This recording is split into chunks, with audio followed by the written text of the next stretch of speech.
You travel extensively all the time, meeting with world leaders, CEOs, the biggest and most sophisticated investors all over the planet.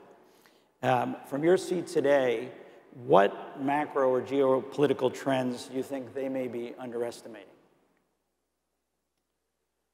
Well, let's start off. I mean, I did an editorial a few days ago in the Financial Times, and I said, I have no idea what the next 7 days are going to be, but the next 7 years I'm very confident in.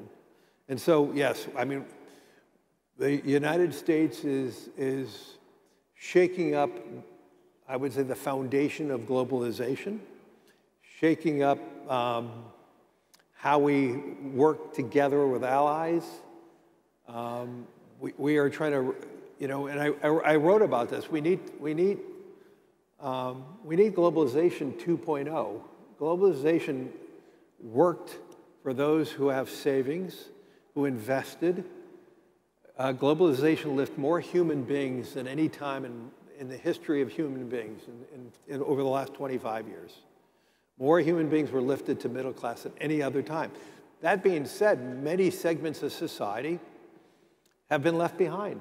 And if you go back to 2014-15, when you started having talks about Brexit, and then you ultimately had Brexit, and you had rising populism in many countries, and that is a direct result of globalization worked for the entire world, but did not work for many segments.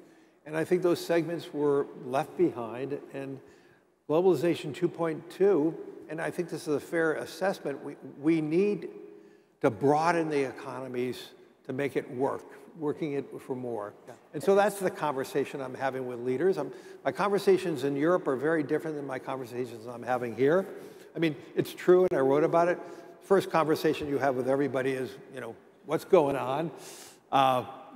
Where are tariffs going? And, you know, I know as much as anybody else on that. I mean, but I would say the biggest thing that we are missing here in the United States is the inflationary backdrop that if the tariffs are instituted over the next 5 months, I think we're going to see very elevated inflation.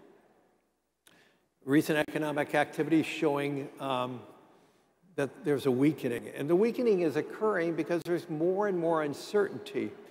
And if you study behavioral science, when there's an uncertain period of time, as you make decisions, your decisions are biased, negatively biased by that uncertainty. And you know, I could say the same thing when everybody's ebullient and happy, we make aberrant decisions that are probably overly optimistic. Yeah. So at this time, we're seeing more and more, I would say, in terms of probability results, we're seeing it being skewed to more pessimism and more, I would say, conservative outcomes. And so in the United States, I think we're miscalculating, and with the bond market, 10-year being, what, at 4.37 today? As much as 4.5. You know, it came down quite a bit on the backdrop of a weakening economy. But I do believe we are going to start seeing the impact of these tariffs that are going to start impacting the economy over the course of the next 5 months.